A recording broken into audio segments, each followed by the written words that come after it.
Okay, welcome everybody. Let's welcome you to Advancing Consciousness series.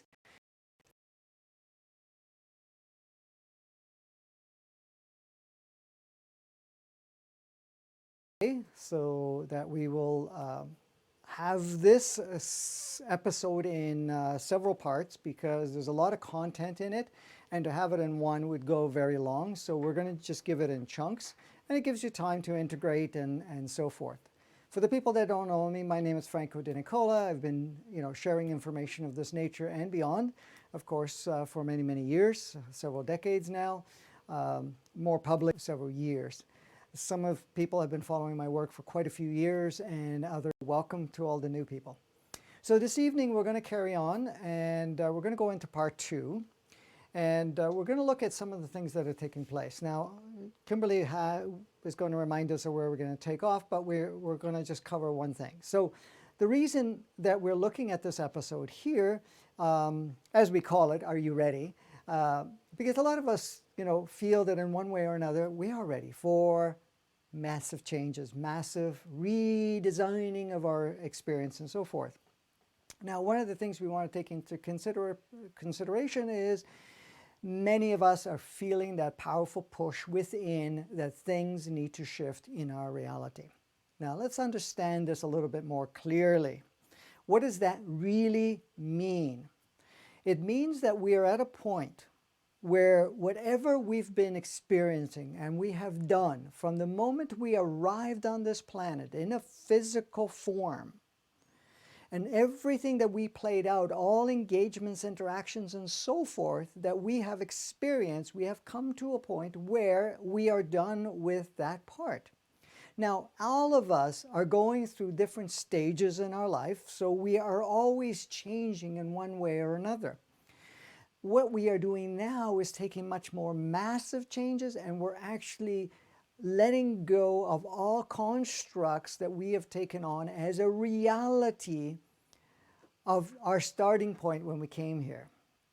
So anything that we've taken on, like even looking at, many of us look at our astrology signs, we look at some of the characteristics that we've taken on, some of the different, what do you call it, ways of looking and feeling and so forth. And, you know, for us, you know, for the longest time, we thought whatever we came in, it was the label that we were labeled, and that was our purpose, that was our job, that was what we came here to do. And always feeling that there wasn't much more than that, and that we had to put in our time and do whatever we had to do to move on to the next phase. But now we really need to realize, and we have to understand this very clearly, no matter what we entered with, what experience we may have had or not, whatever may have played out in any fashion at this point in time, for us to truly understand it is that all of that was the entry point and to set the stage. In most cases, that stage was for us to get a good feeling of the playground and the games that were played in the playground and what it meant to be in a physical form with a whole sequence of programs, stories, belief systems that were carried on through generations and generations. So many of us have come in and saying, okay, great, I come here to have an experience. This is where I'm entering. This is the physicality. The physicality is going to be born at this particular part in this world. I'm going to have these particular parents because that's the parents would be best suited for where I want to go in. I'm going to take on those roles that are being offered as opportunities within the family dynamics and the surroundings, and then later on the education. So we go through that and we take all of that in and we get into character, we get into the role, okay? And we play out the role. We play it out fully. Now, as we're going through the roles, we have levels of discovery of self. Now, I'm talking about certain different types of discoveries. Now, there's a discovery of that you're much more than this physicality, that you're this powerful being, you're our source itself, you're the very essence, the fabric of all existence. That's one thing.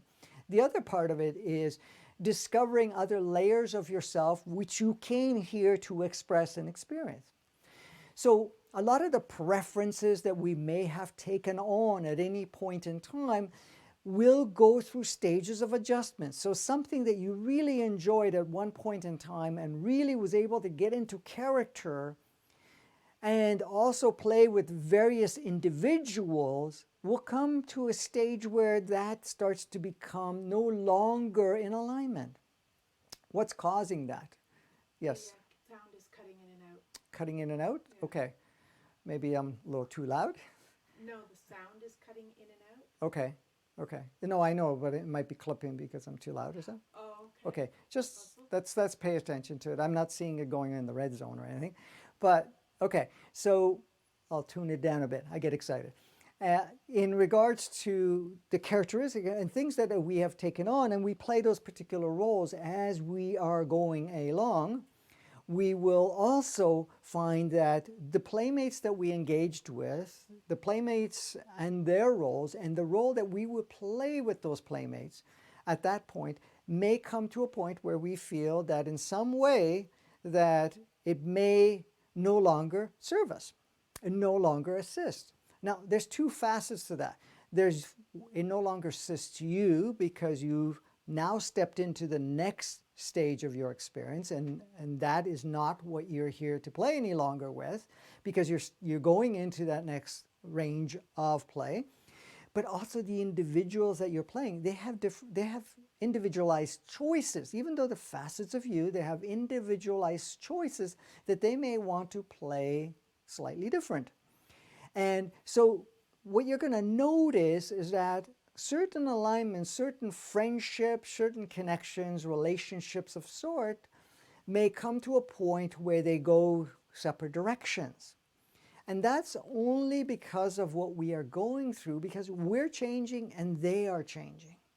Now, there are going to be occasions where you're changing and they're becoming stagnant, or in fact that they're moving a lot slower, or they're just choosing to stay at that level. So you continue to progress and you move on. Other cases, the others are moving on and you're going a little slower pace. There's nothing wrong with either one. We have to understand that each one navigates their own decision how to experience it. And this is part and parcel of moving forward, because you go into allowance, allowing yourself to shift, allowing yourself in your preferences to shift, to allow yourself to actually merge another aspect of yourself, versions of you, but you're also allowing others to be wherever they want to be, whatever levels they want to play, and so forth. A lot of us get caught up in the idea that we have to drag everybody along, or the fact that you don't want to change or not keep up, in that other case, because you don't want to lose certain relationships, and that slows us down. And that has a perfection in it too, so that it actually gives us a state of feeling that intensity within ourselves and then choosing otherwise. So there is a beauty and perfection in that too.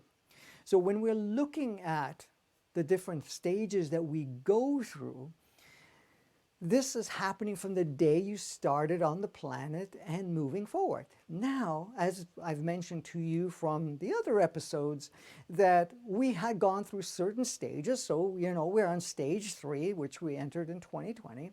And in stage 3, things are accelerating much faster. So most of us have seen that change occurs very quickly. Experiences are changing very quickly. So instead of looking at it the way we used to look at it, where, our particular life stream is moving along, and we would have certain events and certain changes that occur along the way in our lives. So, but there would be a bigger space of time for, if you're looking at that time, was integration time.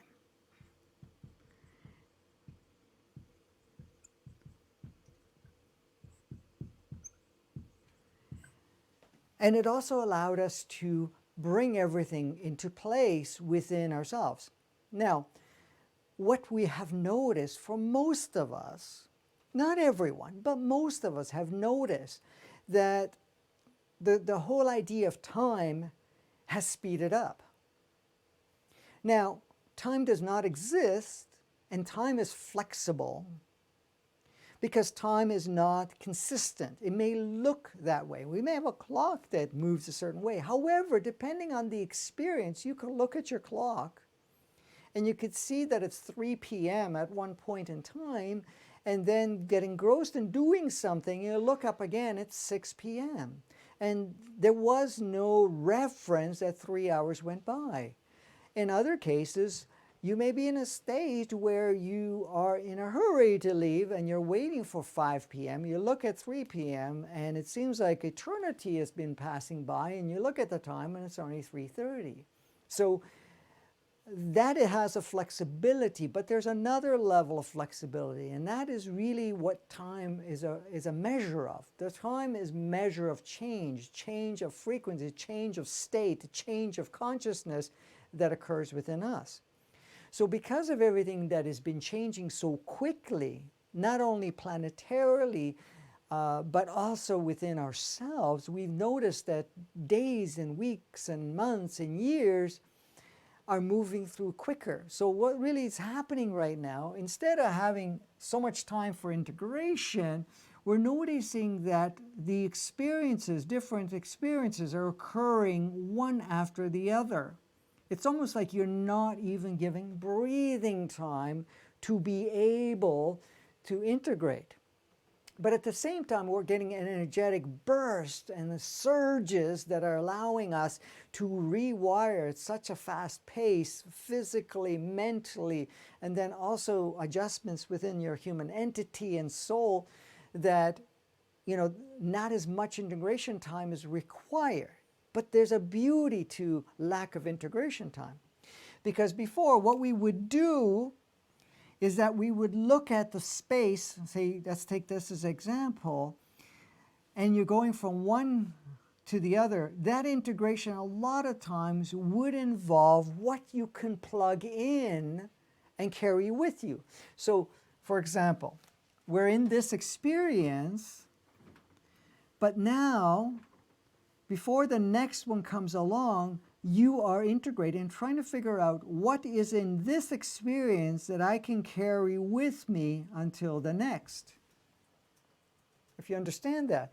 So we're dragging along people, situations, circumstance. We're adjusting it, but we're still trying to figure out how it fits in the equation of where we are going in our experience. So the next experience will carry many parts from the past activation before integration into this one here, and then when the next one comes along, or this period of time of integration, you're still bringing in bits and pieces along the way. Now, the question is, how does it work now? Now that we are in a situation where each and every change point is so close together that we have very little time to integrate. And that means trying to sort things out and look at it and say, oh, wait a minute, how can I fit this in? How does this person fit into my new version of myself, or this new circumstance or situation or new creation of mine, my new reality? How do I plug this person in? And also past experiences, how do I plug it in? Well, when you don't have enough integration time, you will be able to, or what occurs is that we move through it so quickly that when you're going through the process, when you're going through those stages, you're actually not having enough time to see where everything fits, so you're having a tendency to drop more of what was from the last experience. So it allows you to create more new and carry less of the old with you because they're one after the other. And it's the same thing with programs. A lot of the experiences we may have are program-based, so that in fact, we look at the program and then we get time to work through the program. But now it's like we are not extending the time so that we have time to work with it. We need to now act more quickly, and each pulse that we get, it allows us to come more to the surface, so we go, okay, do I grab this, hold on to it, try to see how I can fit it, carry it, or whatever it is, or do I just let it go? Let it free. Because as you free yourself, you're letting go those layers and layers and versions and programs and so forth of your older self. Not that there was a problem in any way, shape, or form of your older self. It was perfect in itself, but does it serve now? Is it an alignment of where we're moving forward to our reality, our true essence of who we're becoming, and the fact of the new you? Does it fit in? So this is the thing that we're going through. So the expedited sequences of experiences are there to assist us to be able to bring more and more of the new you and less of the old parts of you. So you're basically letting go layers and layers, because there's new always emerging. It's like the onion is growing from the inside out and creating layers, but the thing is, each of the layers are older layers, so they shed. So those layers are shed and continue to shed based on what we're doing, so as we're moving along. So this is what's taken place, and this is why everything is in acceleration right now. And your transformation is in acceleration also. You're moving much more quickly through your experience. Now, many of you have felt that, as certain programs, triggers, relationships and connections and people that you connect are pushing your buttons faster. They're coming more and more furiously in your face, in your environment, and doing whatever it is. That's part of all of this, the speeding up of the process to move through and letting go of the old. See, the thing is, right now, the biggest indicator we have is if it feels awkward, heavy, and painful in any way, shape, or form, we realize at this point that it no longer needs to be carried. And it is an older version, and it is a part, most of it is, like I've talked about it before, was in design of our old 3D and inverted 3D in the inverted matrix.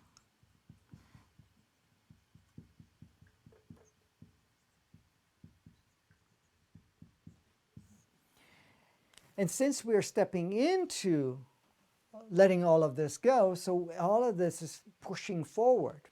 Now, since the end of December going into January of 2020, the energies of 2020 and the energies of phase 3 has been coming in pretty fast and furiously and intensely through us, so that it assists us to purge the 2D inverted 3D and the inverted matrix. So the inverted matrix is no longer active, but we still have that part of it within ourselves. So that's why we're going through the process that we're going through.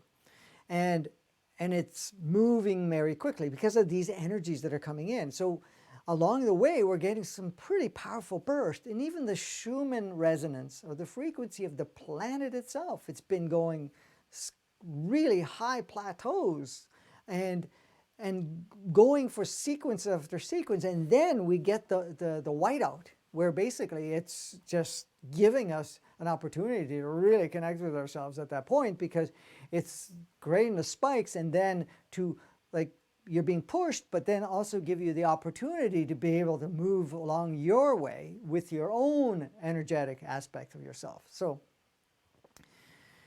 and this is kind of what we're looking at, what is taking place with all the changes. So this is why I started off with the changes that have been occurring.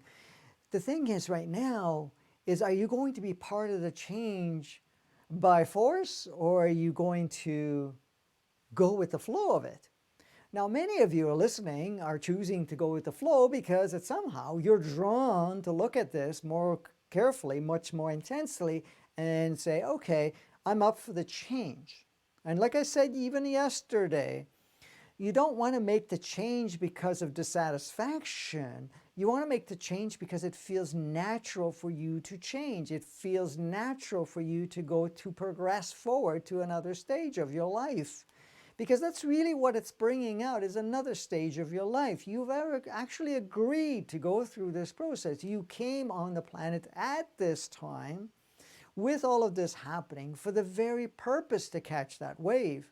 The wave of really massive change. Because if you had come here before, earlier, some 30, 40, 50 years before this time, you would have not had anywhere close to anything that we're experiencing now. You know, you can't even compare from previous incarnations, because the world was very different. The human state was very different. The energies that were governing the playground was very different. The state of consciousness even of the souls coming in, and the state of consciousness of the human entity, the stage of consciousness of the physicality were very different. So now all of these are aligning, and this is part of what's going on too. The body's becoming aligned with these newer, higher energies. You know, of course, we talked about the transformation from carbon-based, which is a smaller scale of frequency variance, to a crystalline state, which basically at that point in time is much more, what can I call it, expansive in its frequency, and has the capacity to hold more information, hold more spectrums of light, hold more essence of sourceness. Now, some people talk about also the DNA going into crystalline state. Well, the DNA is and has been crystalline state. However, in most cases, through the process that we went through 10,000 years ago, it actually took on more of a carbon base to restrict it. So the energies that are going in is to reactivate the dormant DNAs, which most people have about 10 dormant completely, and 2 of them that were stifled right down to very little minimal range of capacity to operate. So with these changes right now, yes, the DNAs, as they're becoming active again in that crystalline state, it basically allows the 12 different inputs, because DNAs are transmitter receivers, similar to the chakras are transmitter receiver, but they play a very different purpose. So the DNA itself is basically allowing all this information to come in, and then it actually opens up a web of energetic patterns within our body, changing the cellular structure, changing the body itself in a sense where it becomes lighter, fluid, and it doesn't have to have all the stuff that we've been struggling with as a way of life. Okay, so these are some of the things that have occurred, that they're all facilitating us, and we were part of the decision making to do so. Now, some of you weren't involved when the decisions were made. However, the fact that you took on coming here, you actually had to agree. Sometimes you get the terms and conditions when you get a new software, or you get something that says you have to agree these terms and conditions, or, banking systems, you name it. You have to agree to terms and conditions before you're allowed in, or before you can take, rights to using some particular software or something of that nature. So the fact coming onto the planet, even as a soul, you had to agree to certain terms and conditions of what was going to happen, what your role would be involved if you came here. And some of the roles would have been, disconnection. Other roles would have been, advancing very, very quickly, or to be complementary or of service, per se. So you have the fact that you are here, you've agreed to the terms, you have agreed to the changes that are going to take place and your role within it. Now, once you arrived here, you get other options to choose, okay? The thing is, along the way, we get so wrapped up in it that we actually have to go through a reevaluation of our terms and conditions, to the point of saying, well, are we going to follow through with what we agreed upon, or are we just going to ride it out, play as an extra in a sort, and then leave? So we all have that offered. Now, of course, many of us have agreed, yes, we're going to stick to those agreements, and we're going to move forward with this. We're not, going to negate it and say, okay, well, I'm just going to watch what's going on, which you have the option to do. But then, how are you going to feel about being just the observer and playing particular roles? Now, that has service, because you can go in service by saying, okay, I will play a sleeper role, and assisting others to advance. Or I'm going to be part of that advancement, and I'm going to shift different roles along the way so that I can be supportive, and at the same time supportive on 2 ways. Supportive on allowing people to experience what they need to experience in that polarity part, but also to play the role of advancement, to assist with the advancement, or even taking on the whole experience of the advancement at that point. So these are some of the things that we agree to take on, and we have the option because we do go through reviews. Now, the thing here, you have to understand that we're not always conscious of these reviews, because a lot of it is done from a soul perspective, what we can call the higher self, but at that point we call superconscious.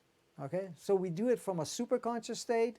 We also do it from a human entity state. The body has its own communication. Of course, the mind has the capacity to know what's going on. But a lot of times, if we're so involved in the ego programming, there's so much noise, so much distraction, so much everything, that we're not so aware of what communication is taking place. Now, if you feel at any point in time that, oh, what are they doing behind my back? Please realize that is not your overall consciousness that's saying that. Your soul is not saying that. Your human entity is not saying that. Your body's not saying that. Guess what is saying it? It's the ego. It's your artificial intelligent ego. So what you're looking at is the ego is the one that's questioning it, because the ego works with maintaining all of this, which I've called the artificial intelligence. So don't think there's no AI. AI has been around for 10,000 years, and the AI has been installed within our operating system of our mind. Okay, so it's in our operating system. So what we're looking at this point in time is that that's going to be the part that's going to question things. So if you're having all this dialogue of why are we doing this and that, it's this. It's trying to distract you or bring you back to the old self. Anything that's referring to the past, referring to the old self, referring to past hurts or ideas even of hurt is all coming from this. If we're looking at anything that in some way somehow makes you feel very uncomfortable, and when I say uncomfortable, emotionally uncomfortable, then it's playing out programs, stories, and ideas that are instigated by the ego. Now, of course, the higher self, the combined consciousness at times will allow you to have emotional challenges just to get your attention if you're ignoring it, of course, because it wants some particular shift to take place within you. So that being the case, then it's going to stir up certain parts of it along with you where you feel that. However, to realize that when we're talking about within ourselves, to use our own guiding system, you go with what is a deep heart feeling, not one that is polarized of rejection, fear, and very polarized emotional negative part, but a part that says, you know, that feels comfortable. This does not. This does not resonate. This does not feel like anything I can play with. And you can use this as a reference within your own life, because I'm sure there's many things that you've done in your life that now, when you look at it, is not something you would repeat. In fact, you don't even know how you did it, but in that time you were able to do it because you were that older version of you and you had agreed to play those particular roles. Right now, of course, it wouldn't match because it's not that part of you any longer. You've changed, you've shifted, you've expanded, you've grown, you've gone to next levels of yourself, right? So now your consciousness expanded. Of course, you can't play the role that you played before. It doesn't make the old role wrong. It doesn't make it bad. It was a role that created certain experiences, a role that provided something of some service to you at that point in time. So we have to appreciate whatever we've played with, but moving forward. Now we'll cover some more of that. Kimberly, finally I'm at that point where we can pick up where we left off yesterday. Okay. So I have a question. We'll do the one from yesterday. Okay. So I got to find it now because. Well, you had the thing there. Yeah, I the do. piece of paper. It's not on that paper though. It's on my. Oh. No, that would be where we left off. Right. Yeah. Yeah. Okay. So where we left off yesterday, it has asked the question: how can we shift physical symptoms that may have come upon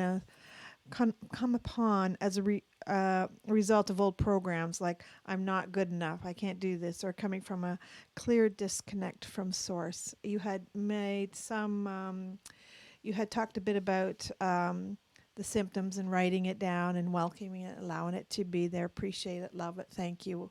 Mm-hmm. And then to kind of look at what the symptom's trying to tell you. Right. So you had gone over all of them, just so you know what you have Okay. covered. So I think we've covered a lot of it anyways, within the physical symptom.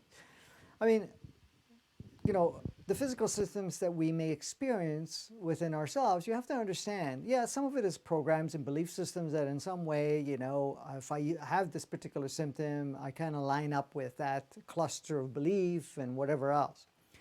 Other symptoms that we use as a way to find an excuse And that, again, is most utilized by the ego, an excuse why not to move forward or to basically use some way of distracting yourself or even to find that you would get something that you would normally not get, attention-wise and otherwise, right?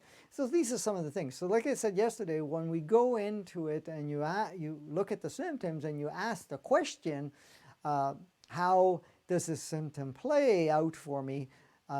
Or just say basically, symptom, what's the message that you're sharing? What is the message that you want to share at this point in time? I'd like to understand so that I know what I'm adjusting here. And you're not going in to ask because you want to get rid of the symptom. It's like, I don't want to get rid of the symptom. The symptom will go away when it's no longer. It's like, if you don't need a particular event or something playing out, including like a light on a dashboard of a car saying, hey, check the engine. It's not so much how do I turn off the light, it's let me find out what it's telling me so I can go and repair whatever it is, adjust whatever it is so that the light goes out, because then I know the engine's fine. So the thing is, if something's playing out within you, then you're going to say, okay, I'm on notice right now, I'm getting this information, I'm experiencing this symptom, what is it doing? So in some cases, it's telling us it's time to shift the way you're playing the game of life. Other times it may be that in one way or another that you bought into some cluster of idea that, you know, if you do this, you will have that, and you create those symptoms and so forth. But we have to look at it too, because those type of symptoms, physical symptoms, and there's other symptoms too, even emotional and otherwise, they're used, part of it is used by the ego to, you know, create distractions and so forth, and to actually get caught up in a certain energetic field of what the game involves with those symptoms. Other times it's your higher self, your body, and your human entity. Now, why would the body, create a symptom within itself to be able to say, okay, well, it's the body that's having the symptom. Why do I need to have that particular symptom, right? But the body, a lot of times, is saying, listen, we're going through change, okay? There's changes going on within ourselves. We're trying to upgrade ourselves. We're working towards, we didn't say try, we're working towards upgrading ourselves. We're transforming the human body. We're upgrading it. Now, if it's going to be upgrading, it also like to play with energies that is collaborative, or in this case, very complementary. So it wants those types of energy. We may still be doing certain things a certain way, and ingesting or in exposing ourselves to different frequency foods or substances, or even some of the things that we interact with that may no longer be in alignment. So the body is now at this point saying, hey, wait a minute here. We're shifting, but we need to bring everything in alignment. And if you're going to give me stuff that I have to deal with all the time, then we're not moving together in a coherent way. We're not creating any coherence here. So at this point, it will give you symptoms saying, okay, it's time to change certain of foods that we ingest or certain emotional stuff we play with and whatever else. Because we'd like to be completely coherent and working in a way of alignment at this point. And we'd like to take those energies coming in, but if those energies are coming in and then you're putting in different energies from different processed foods or different elemental expressions or exposures, then that may not match. So the body, this is why when you're asking the question, you look at the body. Okay, body, what are you telling me? Other times it's the symptoms are activated by your human entity, because the human entity may be saying, okay, listen, we have certain things we need to do and we're not doing it, so I have to stop you so that we have some time to look at things, so you listen, and that's get in alignment here too.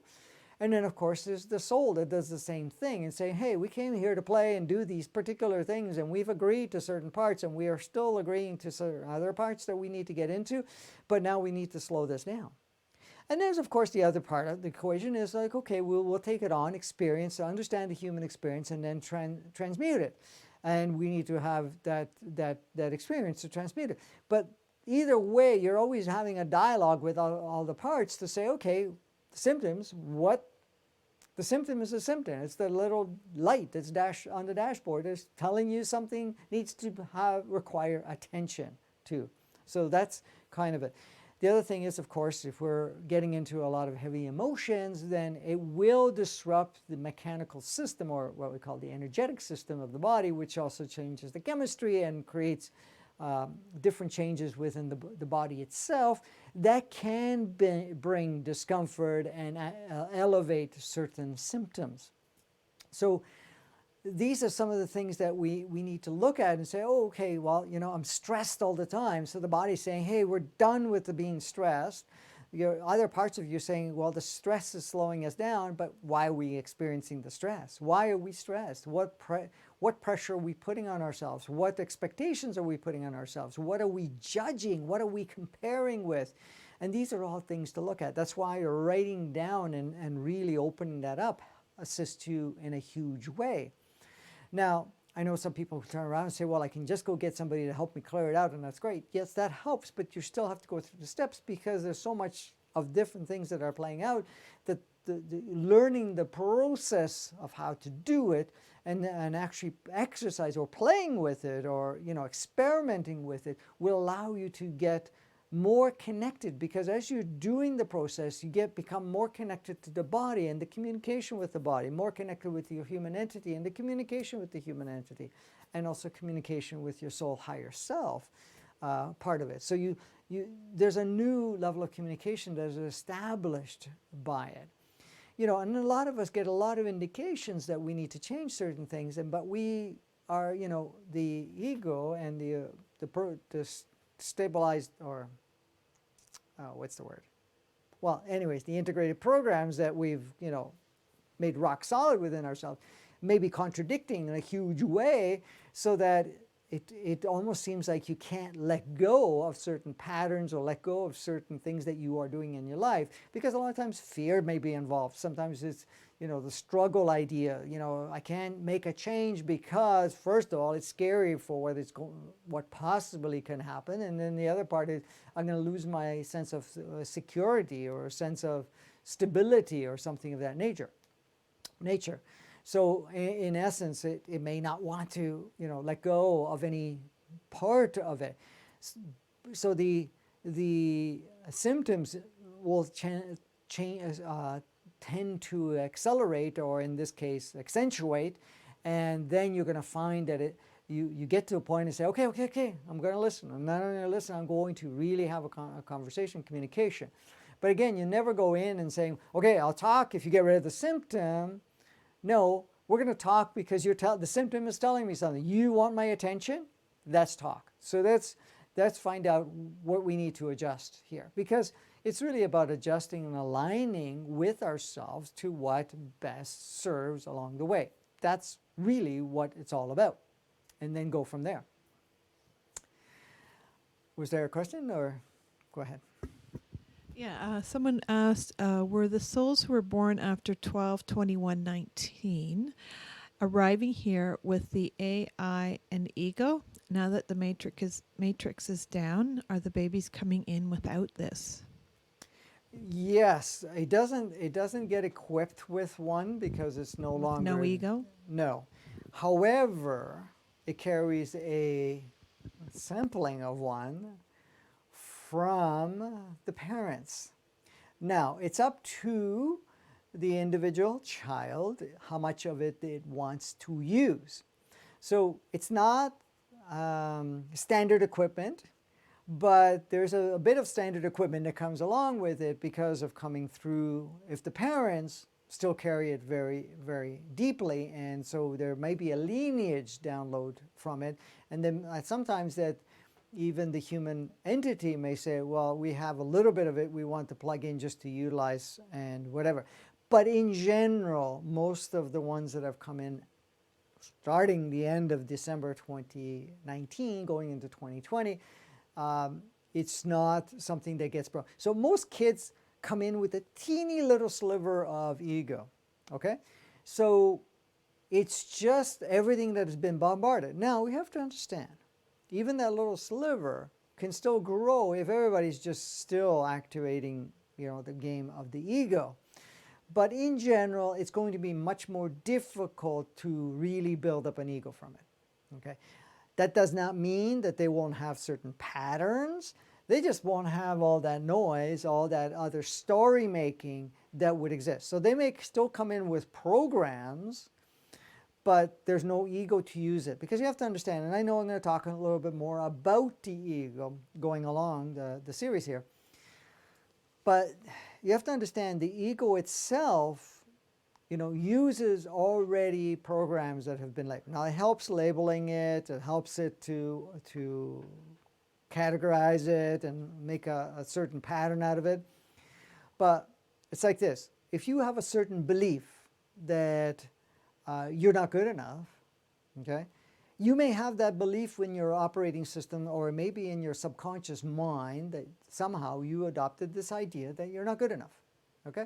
So that's where it stands. So there may be situations that little program comes up to the surface because it really wants to be expressed and experienced and get rid of it. What the ego does, it looks at that program and says, oh, we're not good enough. Let me now make the stories out. It generates more stories. It generates, oh, remember what happened there? That was because you weren't good enough. Oh, and say you want to do something, adventure into some other experience of some sort. The first thing it tries to do is say, oh, by the way, you're not good enough to do that. No, no, no, no. Remember this time you failed, well, that, and looked, and then creates potentialities and ideas how if you go down this path, where it can go. Now, it's all illusionary, it's all made up, but the ego is using one thing, which is an old belief that you may not be good enough, and then creating and building stories. It's like going to somebody that knows that you have a weakness in some area, and then they start making up stories to scare the heebie-jeebies from you, how is it said? Because the fact that they'll just create stories. Oh, I heard about this person that did this, and this happened to them, and oh, last time I went here, and this happened to them. It might have been just a little sliver of something that you may have a belief system in, but because they built up on it, and that's what the ego does. It operates in that way. So the ego wants to do everything to distract you, everything to kind of bring you back into the inverted 3D and 2D and polarized world, separation world. That's what the ego works for. And it wants to create, illusionary fears and illusionary challenges to, get us to stay back. And it creates the illusion of security, that it's safer to hide, or it's safer not to adventure into that, or this or that. It makes up a lot of different stories around that. So that's the role what the ego does. So as the children are coming on, they're not going to have that story maker in any way, the shape, and form, unless it builds up a little bit of it from the remnants that they've taken on from the family. But to come in with an active one and all that jargon, it's not something that they will come with. Has that covered it? Yeah, but there is another question. Yes, go ahead with the question. Okay, so I'm going to ask, would you say the higher self is ourselves operating in past, present, and future at the same time? Run that by me again. The higher self?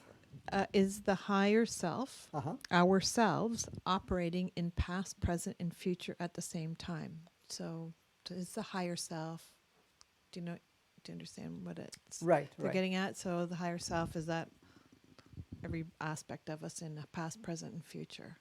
Well, your higher self, you're looking at it. Okay. So the higher self was involved in all different states of experiences. Okay. But when you're talking about the higher self, there's different types of higher self. Okay. To clarify. Okay.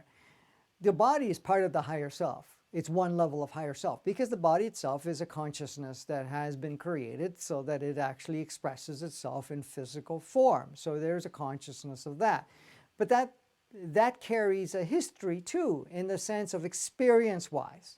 And it will continue to experience further. The bodies regenerate in a sense because what happens is the body, when it checks out, it becomes part of Gaia, and then through Gaia, you're recreating another physicality. Is it the same? No, absolutely not. But levels of consciousness is carried on. So there's an innate consciousness that the body has that is body incarnations, body experiences, and so forth. So that evolves. So there's that part of consciousness. So was it involved in the past? Yes, it's involved in the present, and it will be involved in the future. Is it living at all the same time? Yes and no. Because in essence, it uses that as kind of a cluster of creation and playfulness, but is it accentuated itself and fragmented and all of that? No. When it comes to the human entity, it's the same thing. The human entity is the overall consciousness of being in a human form, playing on a human playground. Okay? So the body itself is the innate of being a physicality. The human entity is the experience within the physicality and the experience of playing on earth and the experiences of different states of consciousness that have come in, because every role that the human entity plays, every soul that embodies a physicality that has a human entity is advancing the human entity. So the human entity itself carries the play rule or the playground manual of how to play on the planet and so forth, and carries over experiences that it may have had. For example, certain skill sets it may have learned. This is how science continues to progress. I mean, in its natural state. Of course, most of the science up to this point in time has been stifled through the educational system and whatever else.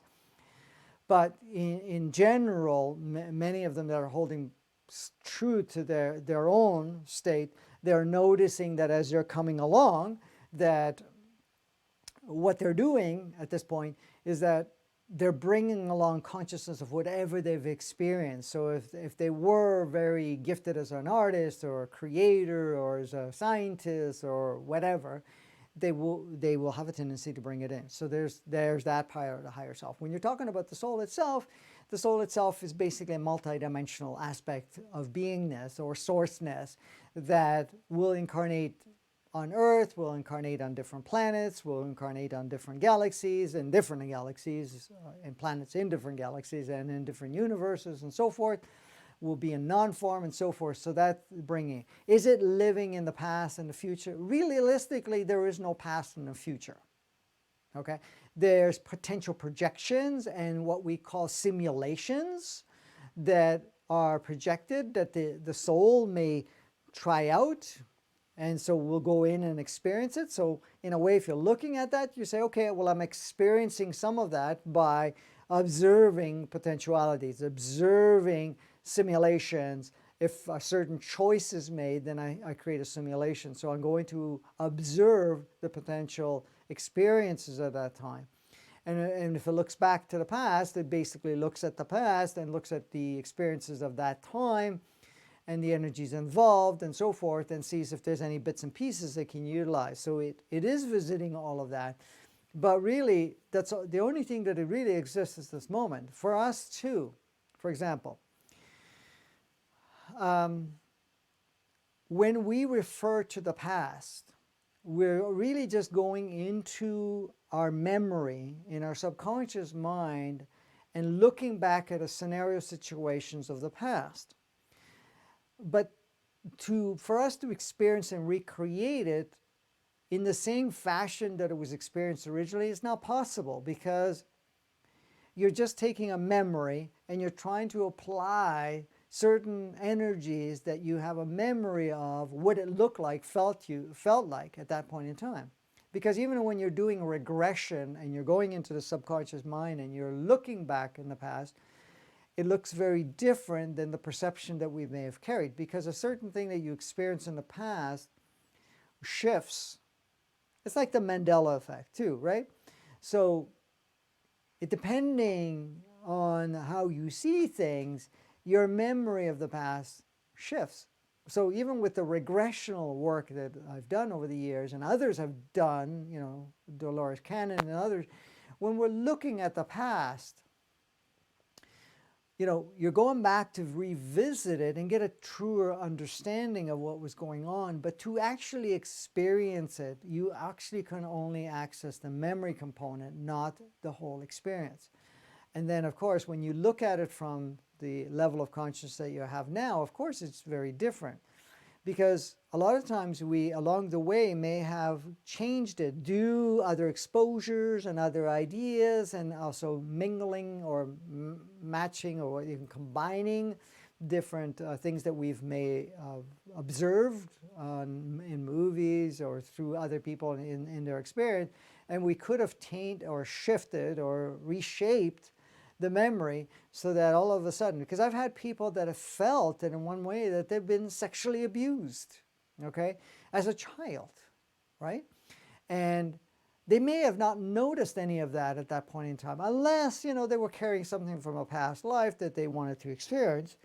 But when they traveled through the experience of life, coming to the point that they are now, when they have created an illusionary idea of what that was, that I had a sexual, what did I just call? Abuse, sorry. Sexual abuse. So, but when I and others have done regressions on these people, when we went look back, a lot of times, when you observe it and see what really took place, okay, it looks very different. And you say, well, I don't remember it being that way. But then you also notice that it didn't have the same label and it didn't have the same charge. In fact, most times it wasn't much of anything. In some cases, the sexual abuse turned out to be something that was, how can I say, minimal in any respect, because there wasn't any, but there was an interpretation that was built up along the way. Some of it may have streamed from past lives or whatever it is, but in essence, when it was opened up, it wasn't the same way. So some people say, well, that was the Mandela effect, where things have changed in that because of the viewpoint. Yes, in a part that's true, because from a different consciousness. So the past is really a looking back of a memory, but for you to experience and recreate it, it really requires you to be able to do it with the state that you're in, and that doesn't become that easily to do. So in most cases, when we're looking at it, this is why, we really don't use the past as a reference point, because as long as you use the past as a reference point, it really taints the way we're experiencing this moment. And, this moment is very different than any moments before that, right back to whenever anything occurred at that point. And that's before we go into the right and wrong, good and bad, because we'll explain that at another time. But, when you look back, it really changes the whole experience. So every facet of you, body, human entity, soul, conscious mind, all work in the present time, in the present moment, fully present as much as possible. The only part that loves the past and future, the only part that likes this, big time, is all this. Because if we can look at the past and bring it into the future, it will change the future's experience, or the present experience, sorry. So if you're bringing from the past, we can change and keep us distracted by the past and also distract us in the future. The past brings depression when you focus a lot of it. And when you focus on the future, you bring anxiety. Because what is the future projection? The future projection is just that, a projection based on a whole bunch of stories that really, unless you get participating in creating it, it's not possible, because the future doesn't exist. There may be simulations of it where you just say, okay, I want to see what it looks like, a potential of it.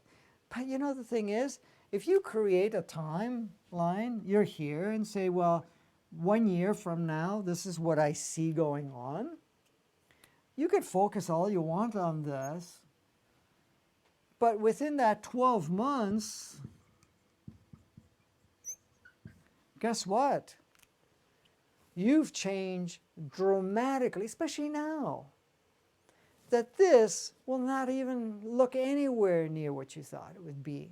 In fact, I don't even think you could even maintain it along the way because of the fact things are changing so quickly.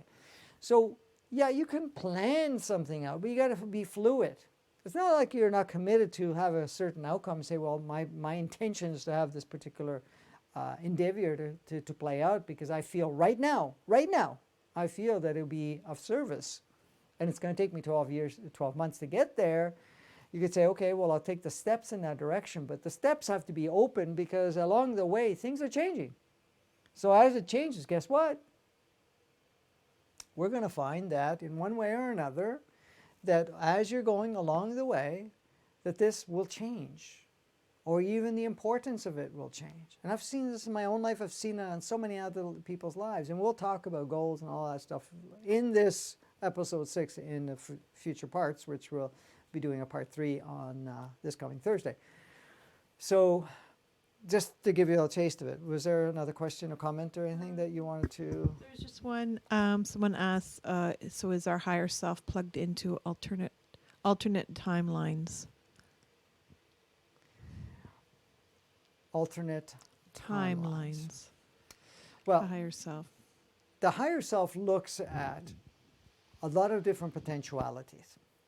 And what it does, it has a connection to it. And it looks at those alternate potentialities and seeing how any of that would be something that can be integrated in the moment so that it actually creates the next few steps of that movement. So it could say, okay, I'm looking at different potentialities.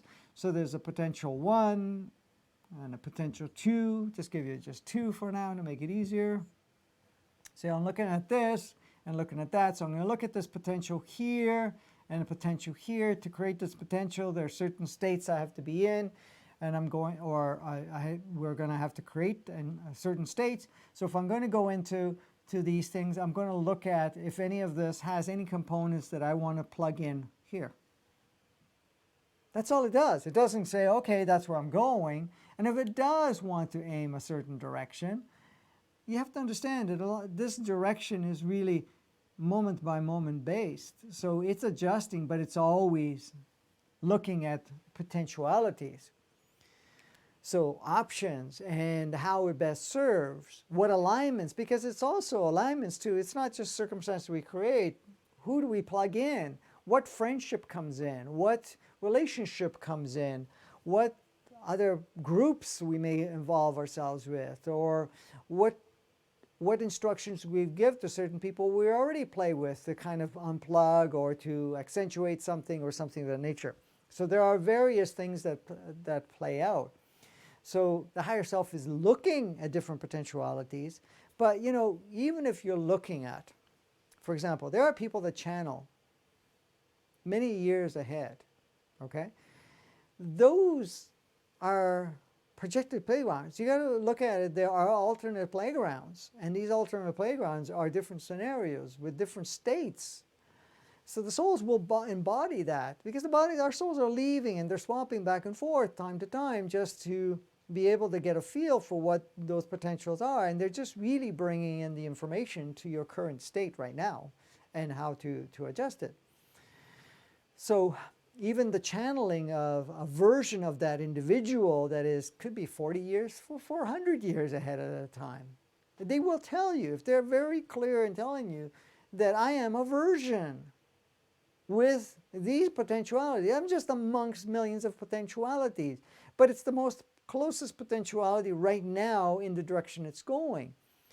But you know, the direction we're going is moving so quickly that potentiality can change at any point. But it's good to look at or get feedback from one particular potentiality because it gives us somehow to see how that that can be expressed and experienced. So it's like, okay, let's bring that in, let's see how it works, and then go from there. So that's what I'm hoping that I've explained it well enough so that you understand. The higher self looks at all the different things. It also looks at where humanity is aiming at. It also looks at other alternative, or what we can call alternate. Thank you. Alternate universal alignments of sort, where there is a version of Earth that in one way or another has had various experiences and events. So it would go and collect not only information, energies, and so forth, and bring it into this current time to move it forward. There are souls that are coming specifically from these alternate universes or parallel universes, in a way, to bring in certain consciousness, because in that parallel universe, in that parallel planet that has a simulation to our planet, for example, has already advanced and has gone through a lot of the changes. But is it going to be something to replicate? No, but it brings the wisdom that helps us create our own. So even the wisdom that's being shared at this time, at this moment, as you're listening, is coming from a parallel world, a soul that has gone through that parallel world, which embodies the physicality, that was involved with the engineering and so forth, and also has been participating in the experiences. But at the same time, we're not here to duplicate anything. It's here to basically share what the potentialities are, but it's really up to us to move forward in our own creation as a collective. Individually, of course, and collective. So I think we'll stop at this point for this evening, and so this will be part 2. Part 3 will be this coming Thursday, so it'll still be episode 6, part 3, and we'll just carry on a little more on what we've talked about, and it's all about, are you ready? Because it's a choice that we make, and I would highly suggest that you spend the time to listen to this again. Now, some of you that listened to part 1 from last night, we had some feedback that the audio wasn't, that the video had interruptions because we were having internet problems. We did resolve it. We're hoping that it's going to stay resolved at this point, but it was cutting off. So my intent at some point tomorrow, as I can make the time, I'm going to upload a clean version that we recorded with a camera on Facebook on the 3 pages. So it would just be a cleaned up version. Well, cleaned up. It would be a steady version because it's not relying on internet. It's just a camera at this point that's recorded the video and audio. So that, if certain pieces have been cut off or anything of that nature. And then if there's any... with YouTube and Vimeo, there was no interruptions, but there was a change in quality of the video. So I may look at it, and if it goes bad enough at certain points, then I'll load up the new video. The problem is that whenever I load it up, it's going to be a separate video, and so you'll have to just look under Advancing Consciousness Series YouTube channel. It'll be there, and if you look under Vimeo, again, it's Advancing Consciousness Series, and you can look up the video there. On YouTube, it's on 3 different pages. It's on my personal page. It's on my public page. Both of them are Franco Di Nicolo. And it's also on the group page, which is Advancing Consciousness Series group page. And the group page will have them all in sequence. So we thank you again for participating this evening. If you look at the descriptions, we do have further information to workshops and also some references how you can access this information for replays. Usually the videos go available shortly after we have completed the transmission. If you'd like to support us through our work, there's a link also to contribute, to support our work, to support everything that we're doing. And we will continue to bring this to you.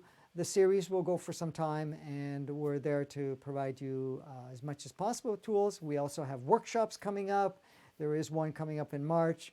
It was originally scheduled for the 14th. It may end up being on the 21st now due to some other things that we need to work out. So we'll let you know along the way. Notifications will go out, so stay tuned.